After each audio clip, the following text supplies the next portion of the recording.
예배 자리에 나오신 우리 동해가족 성도 여러분 주 안에서 환영하고 축복합니다. 오늘부터 이제 과거 일상으로 돌아가 오전 오후 예배도 드리고 성도 간의 교제도 누리는 식사 시간도 갖고 얼마나 기쁘고 감사한지 모릅니다. 오늘도 특별히 어린이 주일로 지켰는데 오늘 드리는 예배를 통하여 하나님 영광 받으시고 우리 모두에게 한량없는 은혜와 기쁨과 도전의 시간이 되시기를 주님의 이름으로 축복합니다. 우리 이 시간 앞뒤 좌우로 한번 인사하겠습니다. 보고 싶었습니다. 좋은 예배자가 됩시다. 이 시간 마음과 정성을 모두어 하나님 앞에 예배하겠습니다. 할렐루야.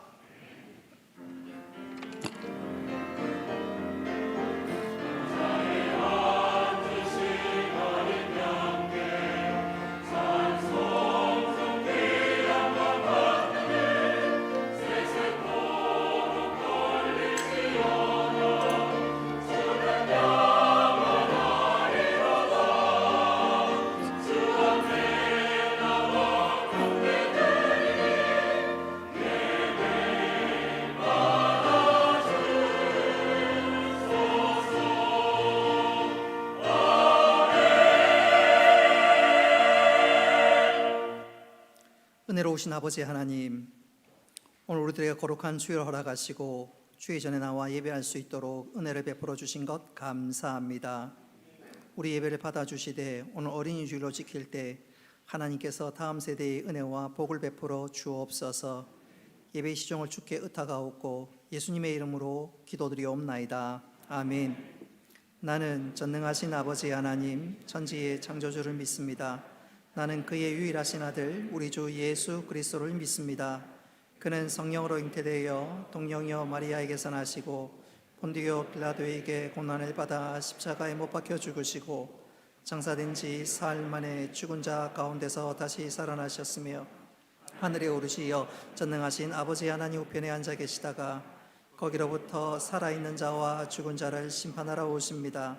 나는 성령을 믿으며 거룩한 공교회와 성도의 교제와 죄를 용서받는 것과 몸의 부활과 영생을 믿습니다. 아멘.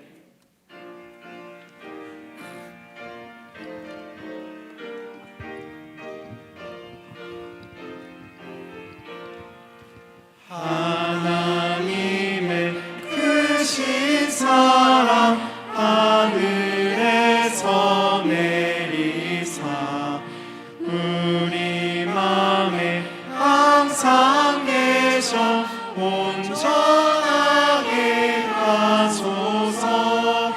우리 주는 자비하사 사랑 무한하시니 두려워서 떠는 자를 구원하여 주소서.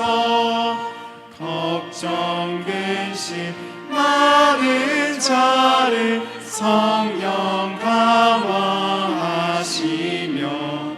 복과 은혜 사랑받아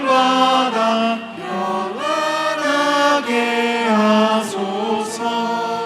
처음과 끝이 되신 주님 항상 인도하셔서 마귀 유혹 받는 것을 속히 끊게 하소서.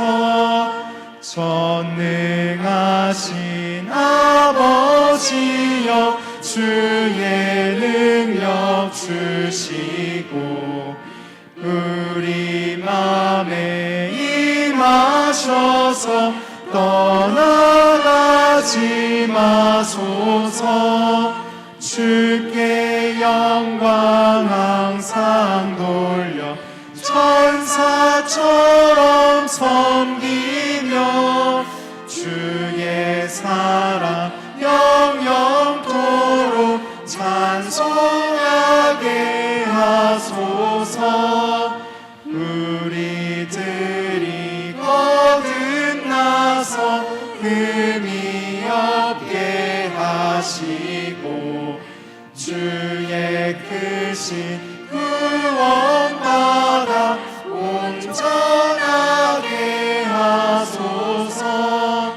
영광에서 영광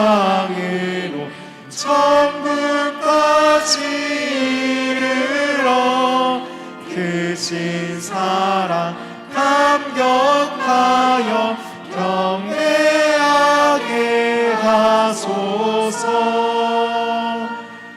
아멘.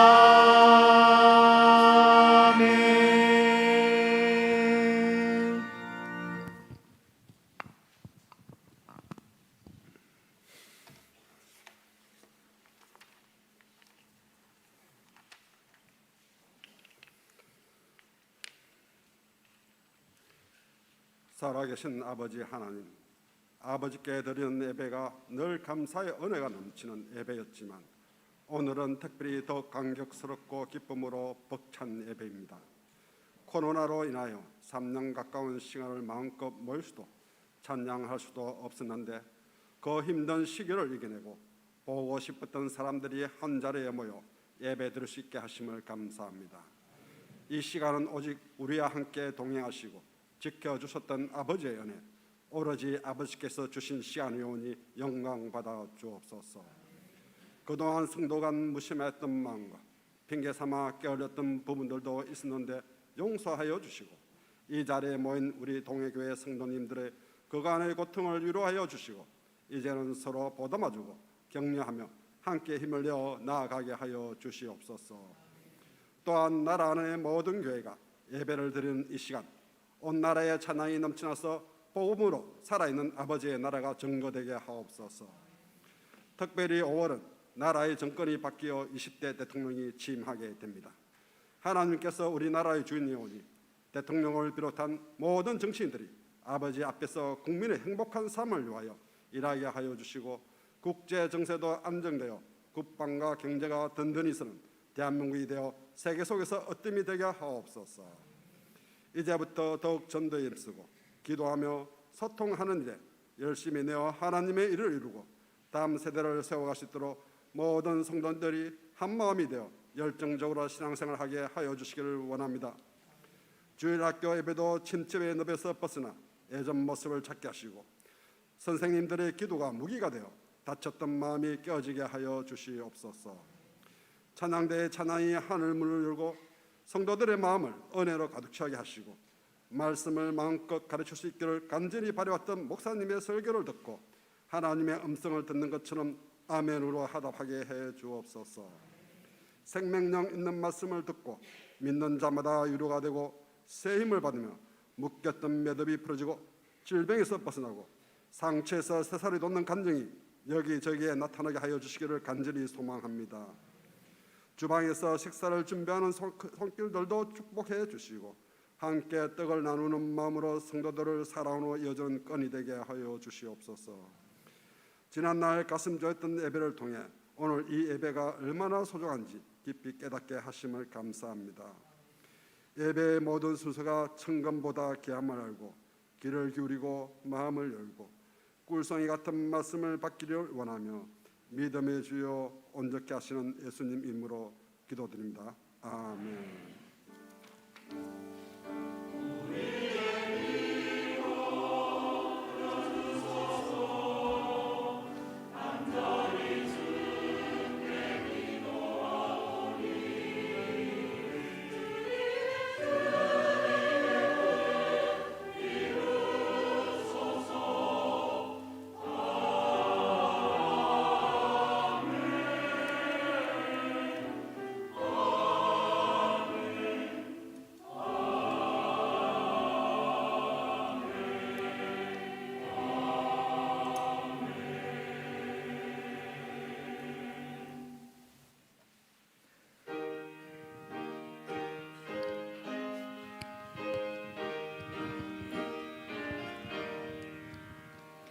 예수 사랑하심을 성경에서 배웠네. 우리들을 약하나 예수 권세 많도다. 날 사랑하심, 날 사랑하심, 날 사랑하신 성경에 쓰였네. 날 나를 사랑하시고 나의 죄를 다 씻어 하늘 문을 여시고 들어가게 하시네. 날 사랑하심, 날 사랑하심, 날 사랑하심, 성경에 쓰였네. 내가 연약할수록 더욱 귀히 여기사 높은 보좌 위에서 낮은 나를 보시네. 날 사랑하심, 날 사랑하심, 날 사랑하심, 성경에 쓰였네. 세상 사는 동안에 나와 함께 하시고 세상 떠나가는 날 천국 가게 하소서. 날 사랑하심, 날 사랑하심, 날 사랑하심, 성경에 쓰였네.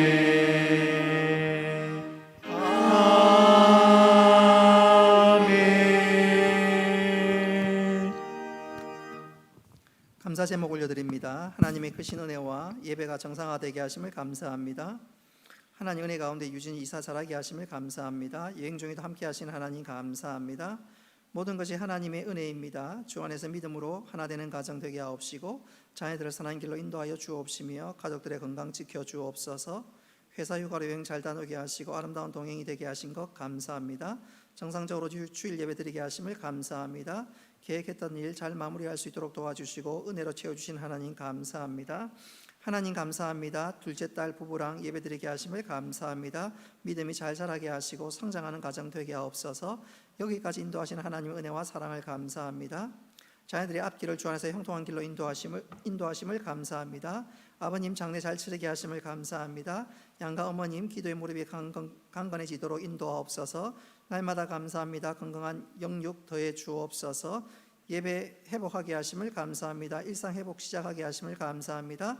감사합니다. 모든 것이 하나님의 은혜입니다. 모든 일에 주님 은혜에 감사합니다. 생일을 감사합니다. 주께서 베푸신 모든 은혜 감사합니다. 하나님의 은혜에 감사합니다. 범사에 감사드립니다. 하나님 아버지 이 시간 드린 모든 감사의 제목을 주께서 기쁘게 받으시고 감사를 심을 때 이 믿음의 감사 위에 30배, 60배, 100배로 더 큰 결실이 있게 하여 주옵소서. 삶의 청지기로 주일 헌금 11조로 예물을 드립니다. 하늘의 창고의 문을 여시고 은혜와 복을 더하셔서 청지기로서의 역할들을 잘 감당케 하여 주옵소서. 이 시간 건축 헌금, 교육, 장학, 선교, 구제 각종 예물을 구별하여 드릴 때 이 모든 예물이 하나님 나라에 귀하게 사용되게 하여 주옵소서. 예수님의 이름으로 기도드리옵나이다. 아멘. 하나님 말씀 보겠습니다. 요한계시록 2장 8절부터 11절까지 말씀입니다. 요한계시록 2장 8절부터 11절까지 말씀 찾으셨으면 교독하겠습니다. 서머나 교회 사자에게 편지하라. 처음이며 마지막이요 죽었다가 살아난 신이가 이르시되 내가 내 환난과 궁핍을 알거니와 실상은 내가 부요한 자니라. 자치 유대인이라 하는 자들의 비방도 알거니와 실상은 유대인이 아니요 사탄의 회당이라. 너는 장차 받을 고난을 두려워하지 말라. 볼지어다 마귀가 장차 너희 가운데에서 몇 사람을 옥에 던져 시험을 받게 하리니 네가 10일 동안 환난을 받으리라. 내가 죽도록 충성하라. 그리하면 내가 생명의 관을 내게 주리라. 귀 있는 자는 성령이 교회들에게 하시는 말씀을 들을지어다. 이기는 자는 둘째 사망의 해를 받지 아니하리라. 아멘. 찬양대에서 준비된 찬양으로 하나님께 영광 올리겠습니다.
아멘.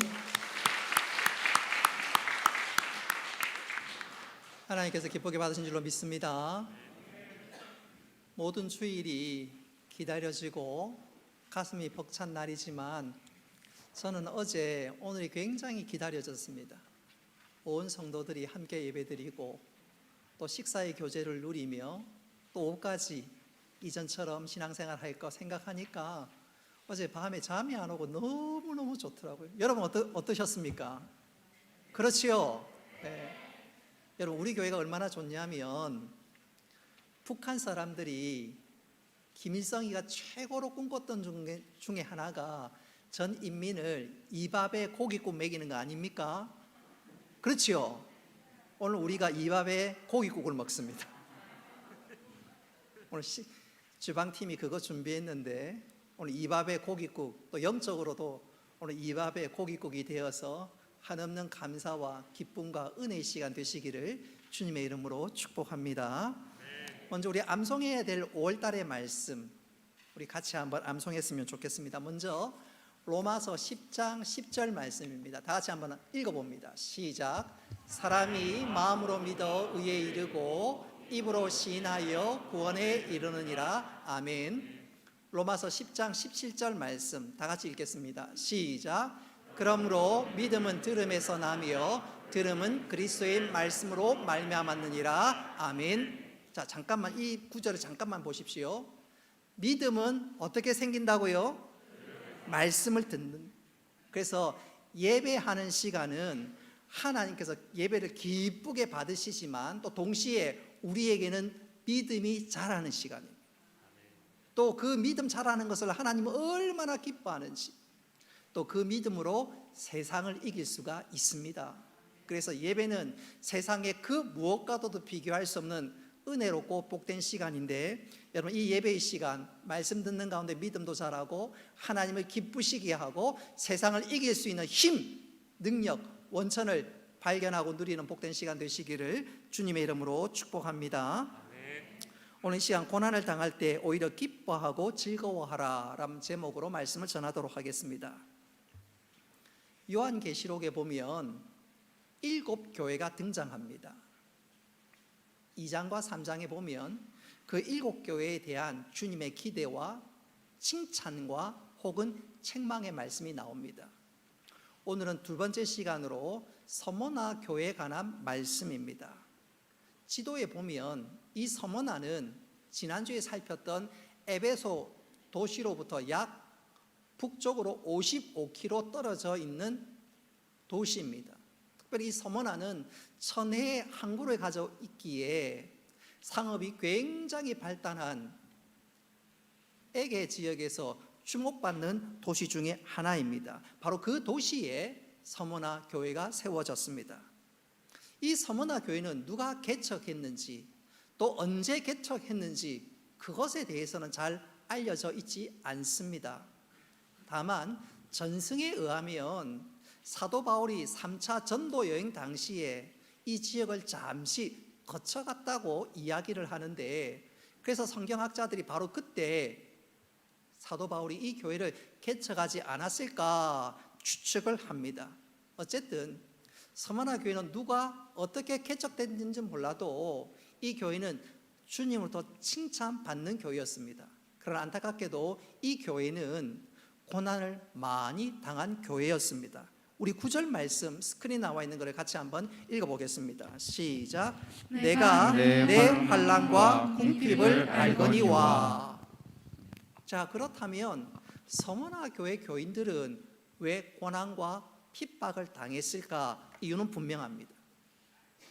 이 서머나 도시는 로마 황제를 숭배하는 도시로 유명합니다.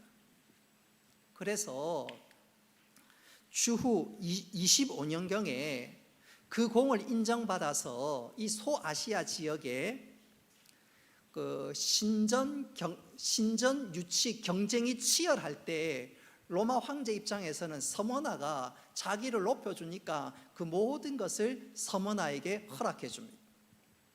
서머나는 이처럼 로마 황제에게 인정받았고 또 그들이 로마 황제를 숭배하는 것은 그들에게 있어서 그 도시의 자긍심 그 자체였습니다. 기독교인들이 바로 그런 도시에 살면서 오직 하나님만 주시기에 로마 황제를 숭배하지 않았습니다. 로마 황제의 동상에 절하지 않았습니다. 거부했습니다.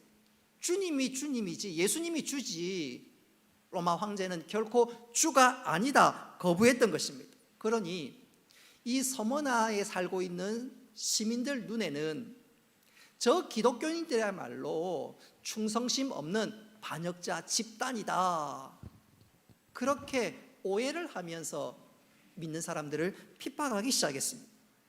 미워하기 시작했습니다. 기독교인들을 미워하는 것은 같은 동족 유대인들은 더 심하게 핍박하고 박해를 했습니다. 우리 9절 말씀 스크린에 나와 있는 것을 같이 한번 읽어봅시다. 시작.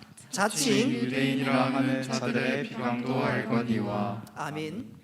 유대인들은 무엇보다도 비난과 못된 비방을 퍼부어서 기독교인들을 오해하게 만들고 궁지로 몰아넣었습니다. 예컨대 기독교인들은 성찬식을 할 때 이것은 예수님의 피다, 또 떡을 먹으면서 이것은 예수님의 살이다, 그것에 대한 엉뚱한 소문을 퍼뜨리기를 기독교인들은 사람을 잡아먹는 못된 집단들이다, 엉뚱한 못된 소문을 퍼뜨렸습니다. 뿐만 아니라 교회에서 성도들이 형제님, 자매님 그렇게 인사하고 권면하니까 또 이 유대인들은, 기독교인들은 근친상간하는 몹쓸 집단이다 비방을 또 퍼부었습니다. 뿐만 아니라 교회를, 또 성도들을 예수님만 따르는 광신단 집단으로 그냥 매도하기 시작했습니다. 그러니까 그런 소문과 그런 비방에 관한 모든 소식들이 서머나 사람들의 귀에 들리니까 기독교인들을 좋게 볼 리가 없지요. 특별히 상업이 발달된 그곳에서 도무지 기독교인들 신뢰할 수가 없다. 그래서 모든 거래를 끊기 시작했습니다. 그러니 교인들이 취직하는 것도 어렵고 심지어 다니는 직장에서 쫓겨나고 그 결과 극도의 환난과 궁핍을 당했던 것이 선만하에 살고 있었던 기독교인들의 삶이었습니다. 그런 가운데 때때로 맞기도 하고 심지어 옥에 갇히기도 했습니다. 그러다가 급기야는 그 서머나 지역에 순교자가 발생하고 말았습니다. 그 순교자의 대표적인 사람이 폴리갑이라는 분입니다. 주후 156년경에 병사들이 폴리갑이 응거하고 있는 곳에 들이닥쳤습니다. 이후에 이 폴리갑이 서머나 총독에게 끌려왔는데 서머나 총독이 폴리갑을 회유하기 시작했습니다. 지금 이 자리에서 황제를 주라고 고백하라. 그러면 내가 당신을 살려주마. 폴리갑이 침묵하자 이 총독이 폴리갑에게 하는 말이 목숨이 아깝지 않느냐, 예수님을 욕하라. 그럼 내가 당신을 살려주마. 바로 그때 폴리갑이 기독교 역사에 정말로 길이 남는 한 가지 고백을 하게 됩니다. 내가 주님을 섬기던 지난 86년 동안 주님은 단 한 번도 나를 섭섭하게 하신 적이 없습니다. 그런데 내 어찌 살겠다고 주님을 모독하겠습니까? 결국 이 폴리갑은 화형에 처해지게 되었습니다.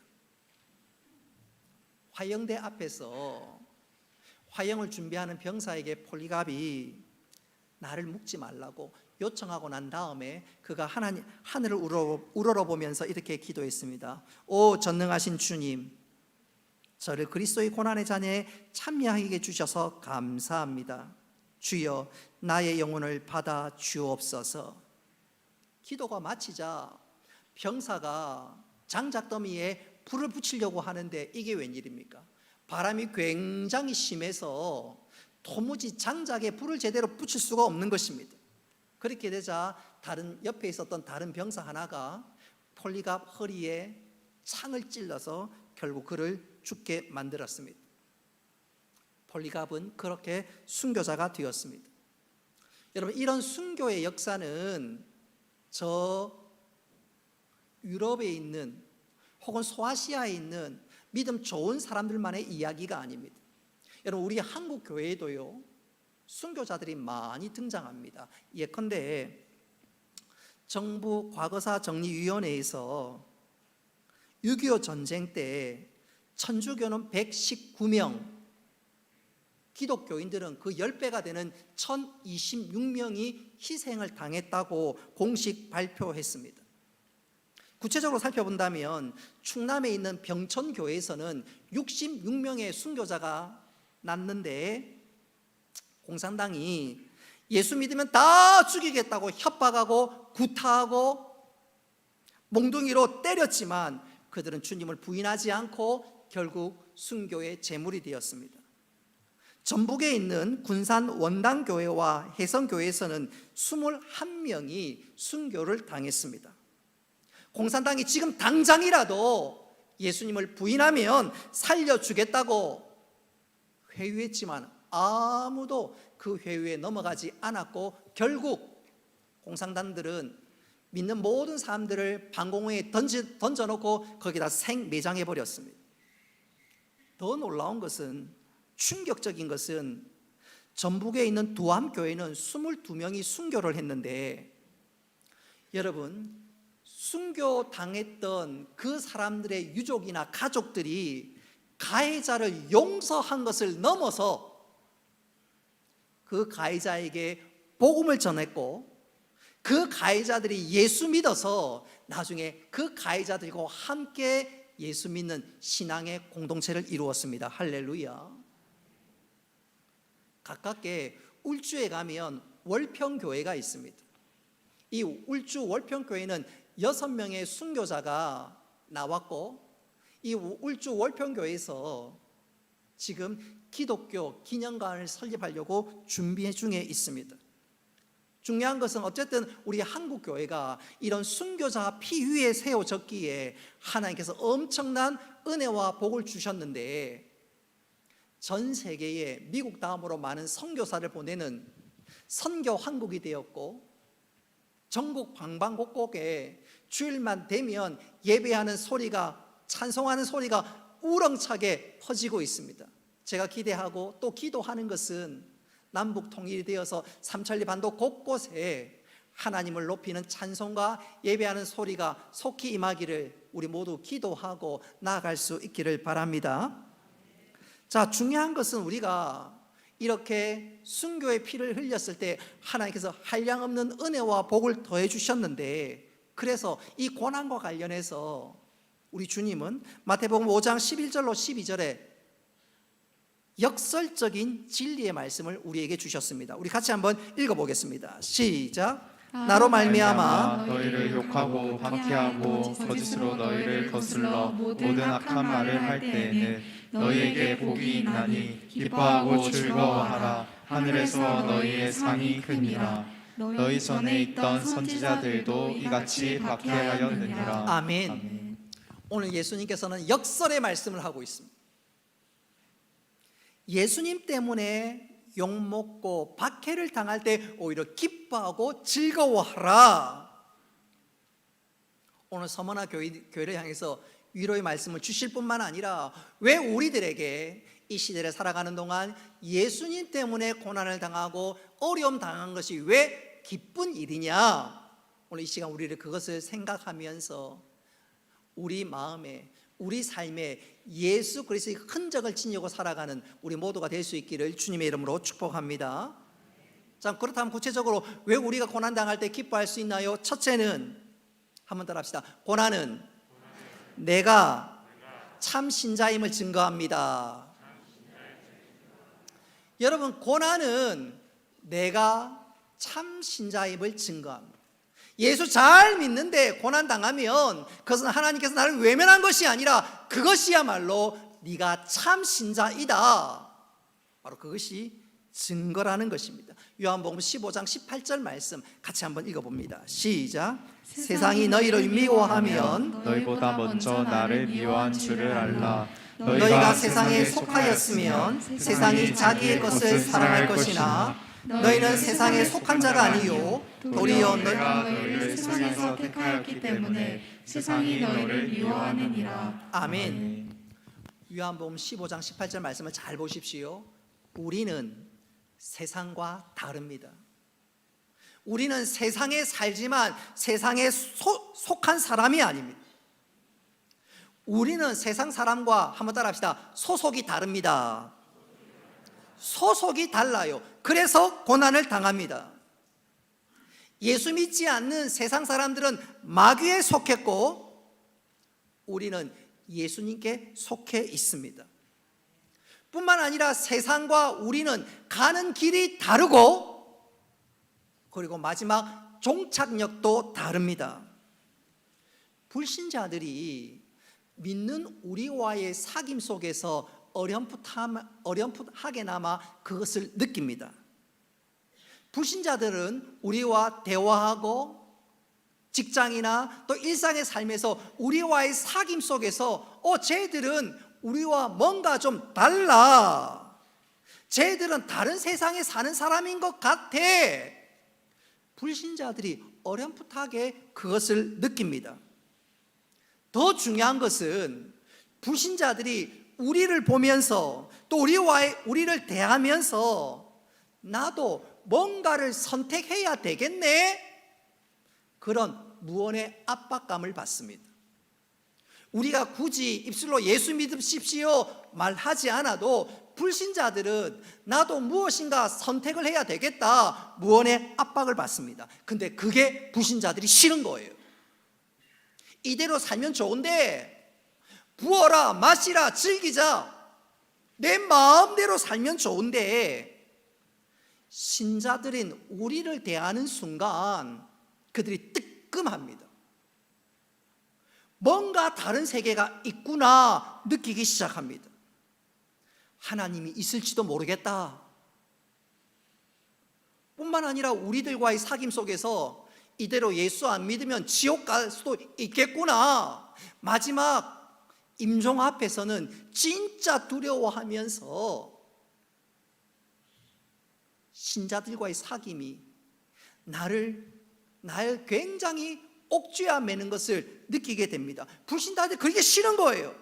그거 다 있고 내 마음대로 살면 좋은데, 신자들을 볼 때마다 무엇인가 선택해야 될 것만 같고, 진짜 하나님이 있고 천국이 있는 것 같으니까 그게 너무너무 싫은 거예요. 그래서 믿는 사람들과의 사귐을 싫어할 뿐만 아니라 때때로 믿는 사람들을 핍박하게 되는 것입니다.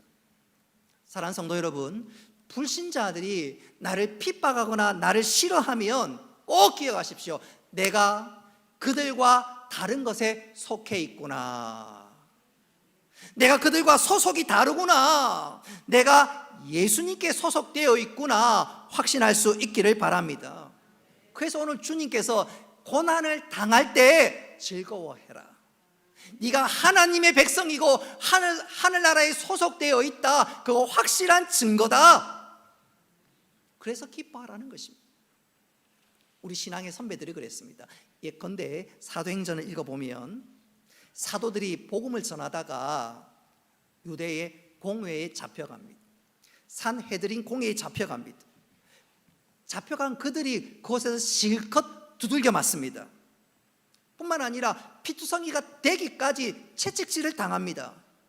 그리고 이 유대 지도자들이 사도들을 풀어주면서 협박하기를, 한 번만 더 예수님 전해봐라, 그때는 채찍질 정도가 아니라 죽을 줄 알아, 협박을 합니다. 이때 사도들이 산헤드린 공회를 떠나면서 그들이 어떤 태도를 취했을까요? 다행이다, 천만의 말씀입니다. 우리 사도행전 5장 41절 말씀 같이 한번 읽어보겠습니다. 시작. 사도들은 그 이름을 위하여 능력하는 일에 합당한 자로 여기심을 기뻐하면서 공회 앞을 떠나니라. 아멘. 무슨 말인가요? 내가 예수를 위해서 능력을 받고 매를 맞고 채찍질을 당하는 거 보니까 내가 예수님의 사람이 맞구나, 내가 예수님의 제자가 맞구나, 내가 하나님의 백성이 확실하구나, 그들은 기뻐하면서 공회를 떠났다고 했습니다. 여러분, 우리도 마찬가지가 되어야 합니다. 세상 사람들이 나를 좋아하면, 나를 유난히 좋아하면 혹시 내가 세상에 속해 있는 것은 아닌지 한번 점검해 보아야 합니다.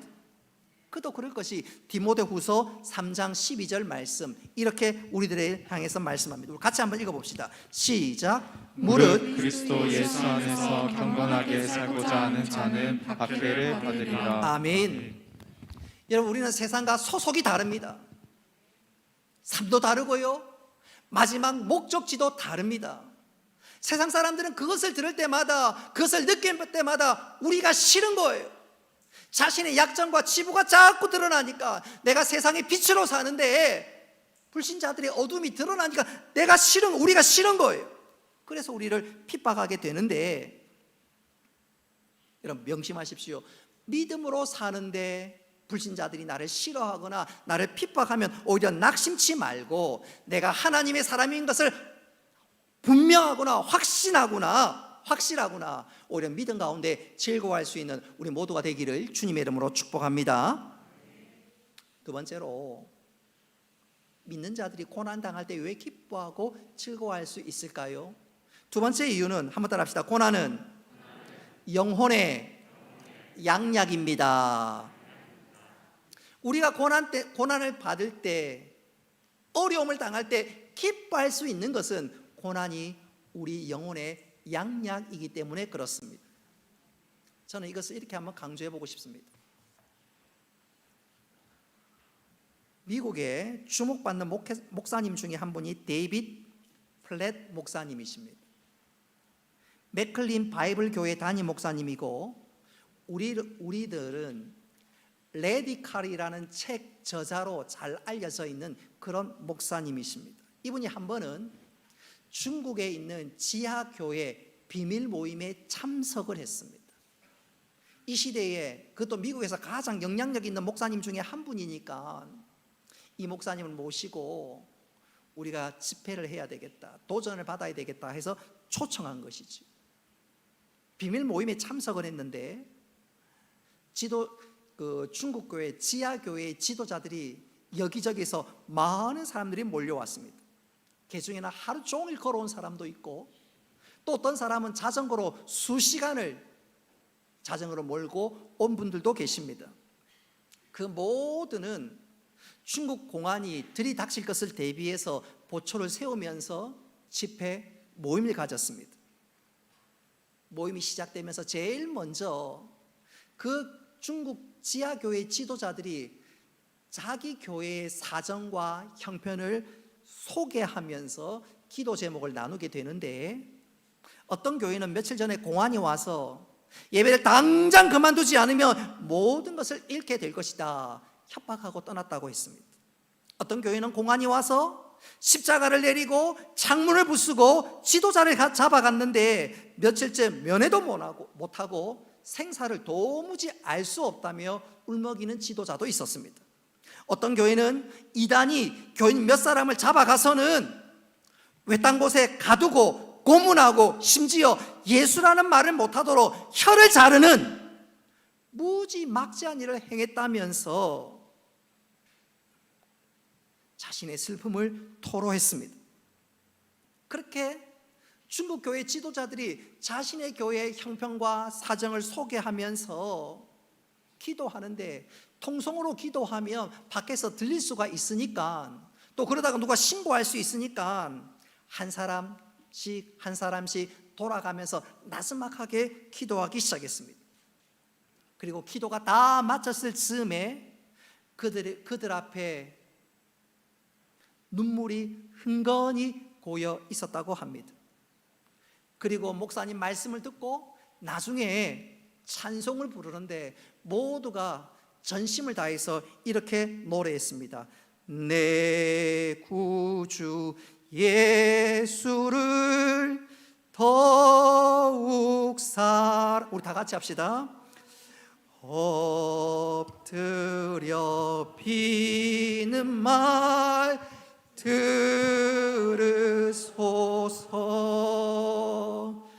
내 진정 소원이 내 구주 예수를 더욱 사랑.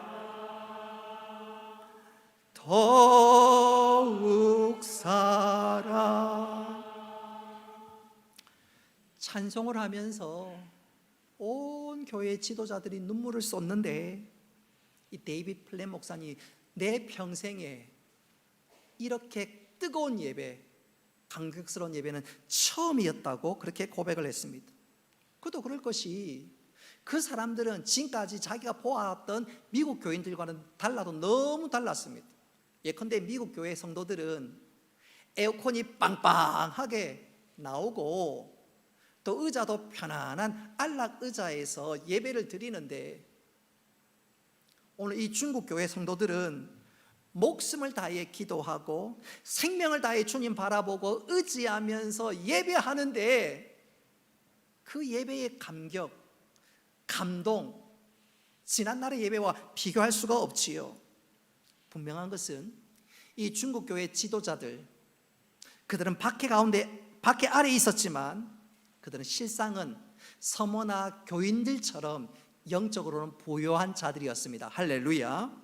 우리 9절 말씀 한번 읽어보겠습니다. 시작.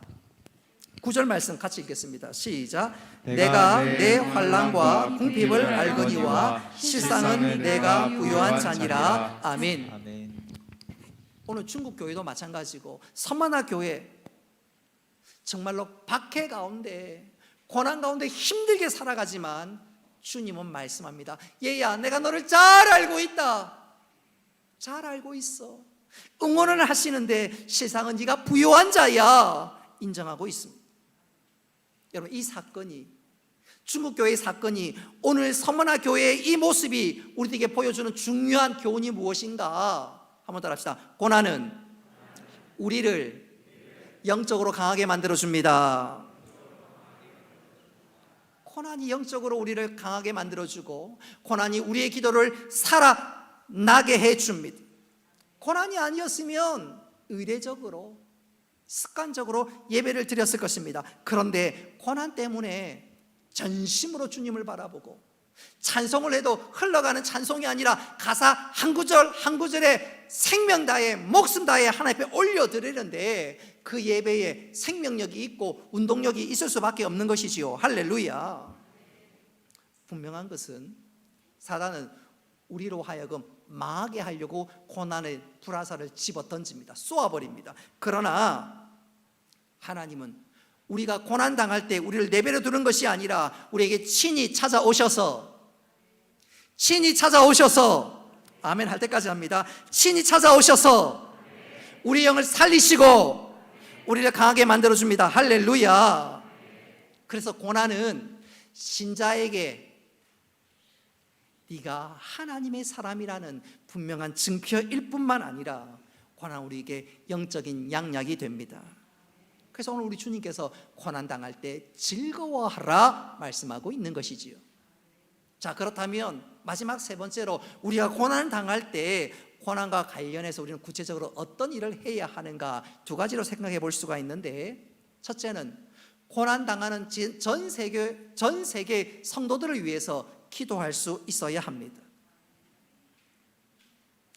우리는 잘 실감이 나지 않지만 순교자 소리에 의하면 세계적으로 박해받는 사람이, 놀라지 마십시오, 2억 4,500만 명 정도 된다고 합니다. 다시 한번 얘기합니다. 순교자 소리에 의하면 세계적으로 박해받는 사람이 2억 4,500만 명에 이릅니다.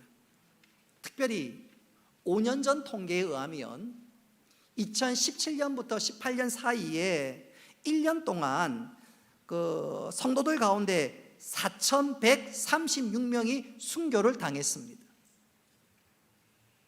그리고 2,625명의 성도들이 투옥을 당했습니다. 1,266개 교회가 피습을 당했습니다. 지금 현재도 이런 일들이 일어나고 있습니다. 아마도 올 한 해만 하더라도 5,000명 되는 믿는 사람들이 전 세계적으로 순교를 당하고 있다는 것입니다. 여러분, 박해가 가장 심한 나라를 11개 나라로 소개했는데 순교자 소리에서 한번 소개해 보겠습니다. 알제리, 따라 안 해도 됩니다. 알제리, 이집트, 에리트리아, 인도, 이란, 이라크, 북한, 사우디, 스리랑카, 터키, 그리고 중국입니다. 여러분, 이 최근에 중국이 얼마나 악랄한지 몰라요. 최근 1, 2년 사이에 이 중국 당국이 예배당을 통째로 폭발을 하는데 심지어 예배드리고 있는 그 중간에 쇠공을 던져서 예배당을 부수고 있습니다. 죽으라는 소리지요. 북한이 박해하는 것은 제가 강조하지 않아도 극악하면 무지막지합니다. 최근에 우크라이나에서 전쟁이 일어났는데 우크라이나 도네츠크 야로슬로브 목사님께서 전 세계 교회를 향해서 기도를 요청했습니다. 러시아 침공으로 교인들이 교회로 피신을 했습니다. 교회로 피신을 했지만 수도와 전기가 끊긴 것은 오래고 식재료는 다 떨어져 갑니다. 식재료가 있다 한들 연료가 없어서 조리를 못합니다.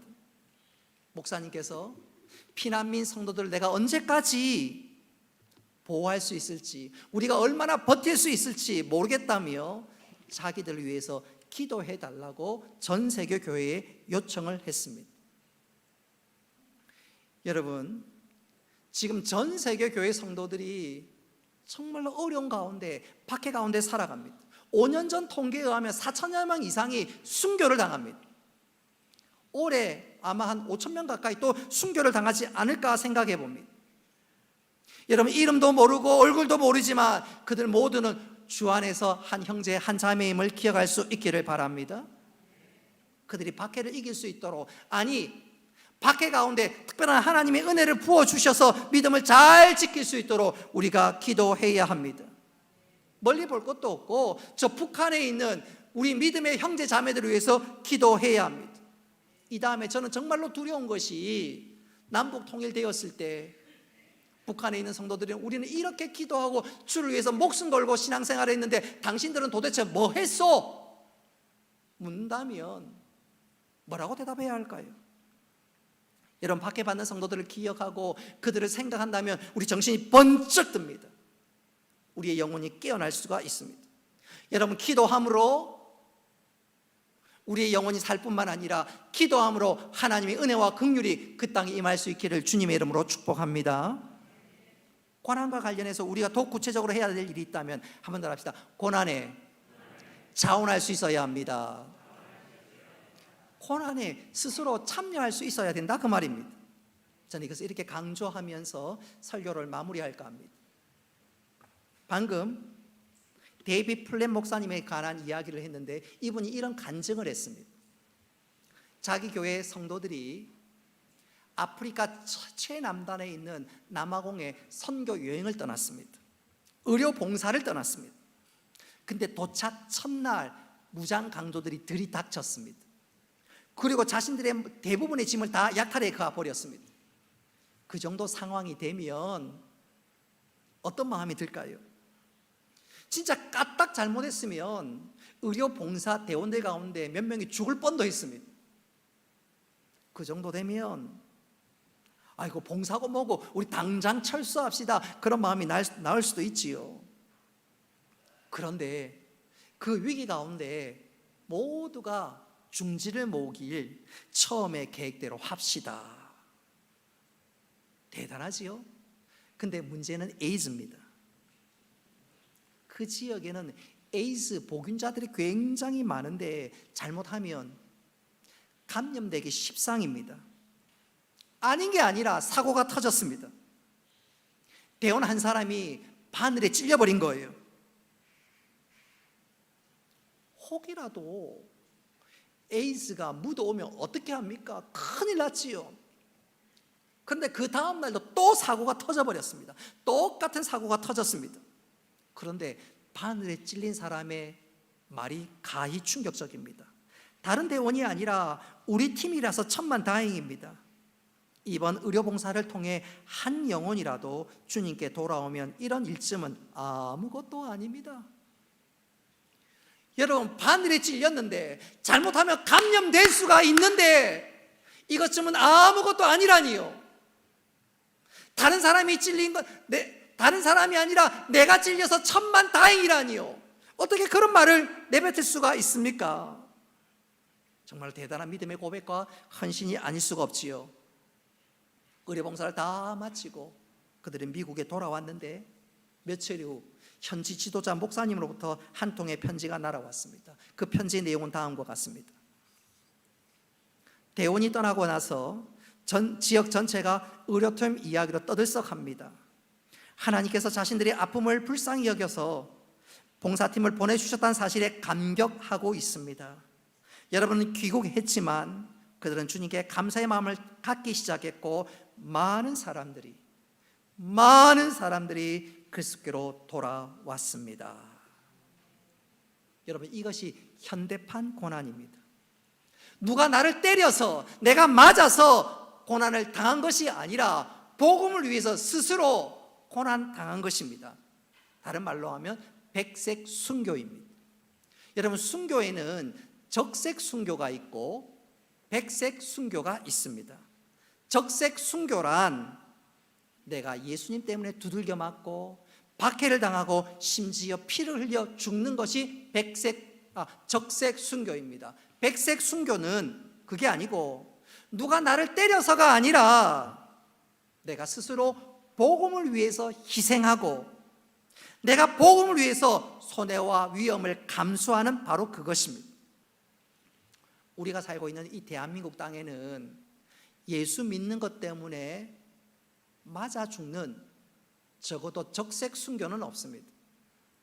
적색 순교는 없습니다. 그러나 백색 순교는 얼마든지 있을 수 있습니다.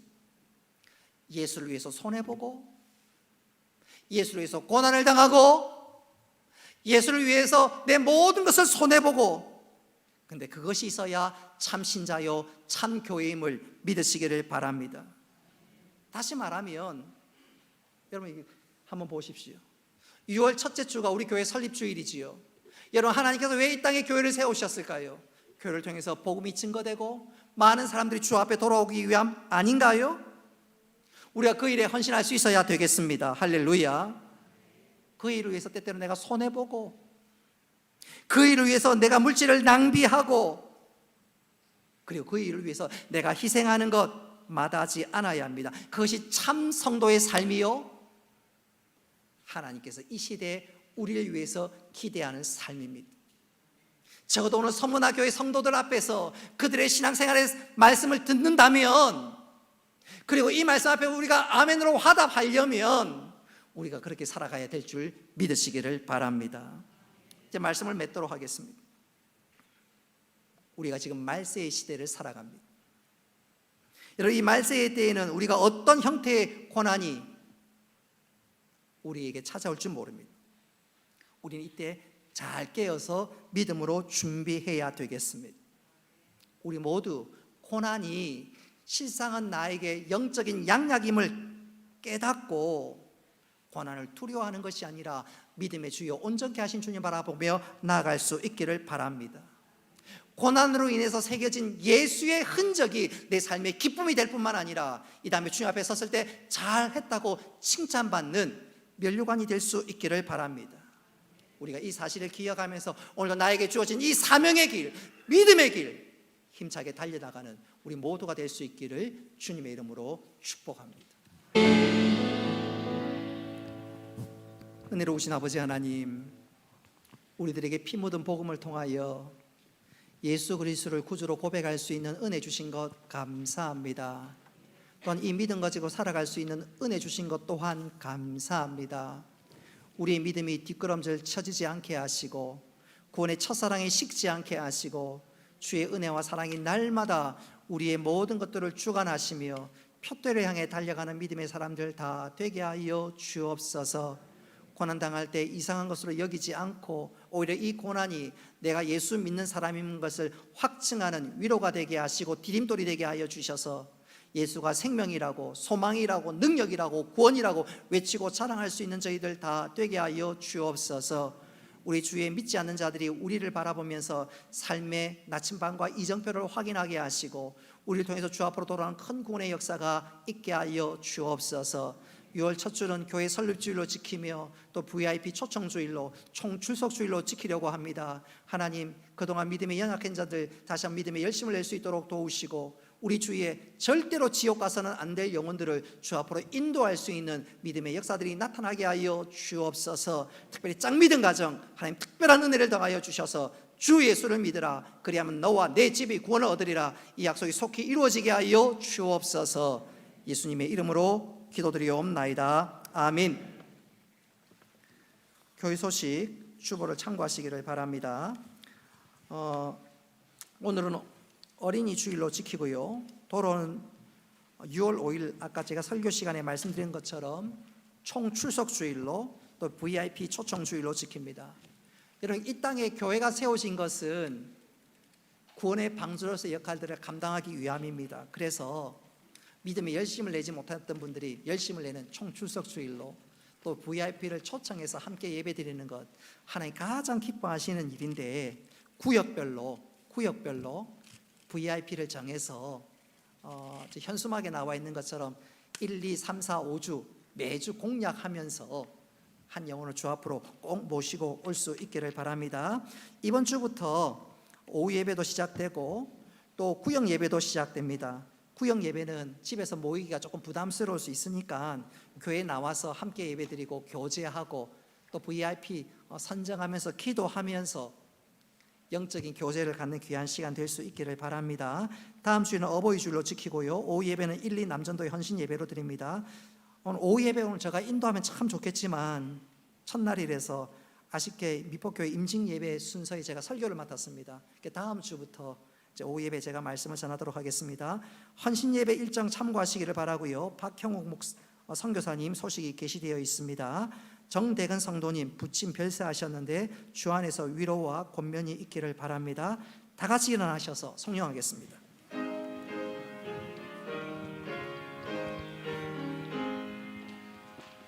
만복의 근원 하나님, 온 백성 찬송 드리고 천사여 찬송하세. 찬송 성부 성자 성령.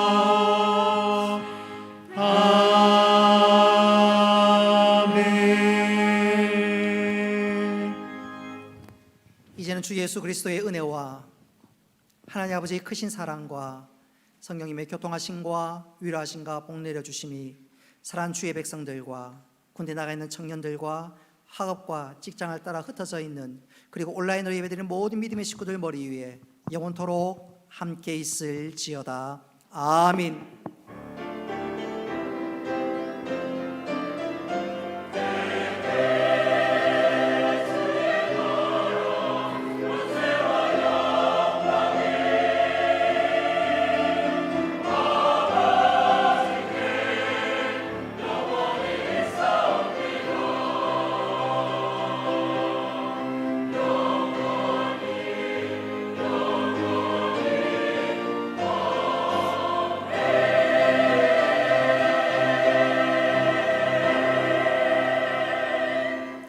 예배를 마쳤습니다.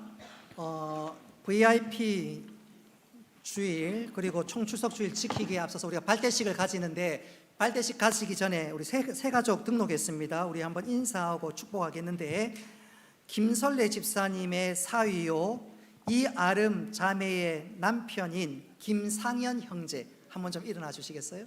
네. 우리 그 아름이도 한번 일어나 주세요. 둘이 너무너무 아름다운 가정을 이루었는데, 우리 상현 형제 미안하지만 얼굴 마스크 한번 잠시만 한번 내려주시겠습니까? 예. 잘생겼지요? 예. 김설래 집사님 부럽지요? 예. 우리 이 두 사람을 향해서 우리 축복하도록 하겠습니다. 이제 마스크 써도 됩니다. 예. 김설래 집사님도 한번 일어나 주세요. 사이랑 같이 축복합니다. 너는 시냇가에 심은 나무, 사랑합니다. 축복합니다. 하나님의 사랑 안에 믿음 뿌리 내리고 주의 뜻대로 항상 사세. 우리 환영의 박수 부탁합니다. 잘 오셨습니다.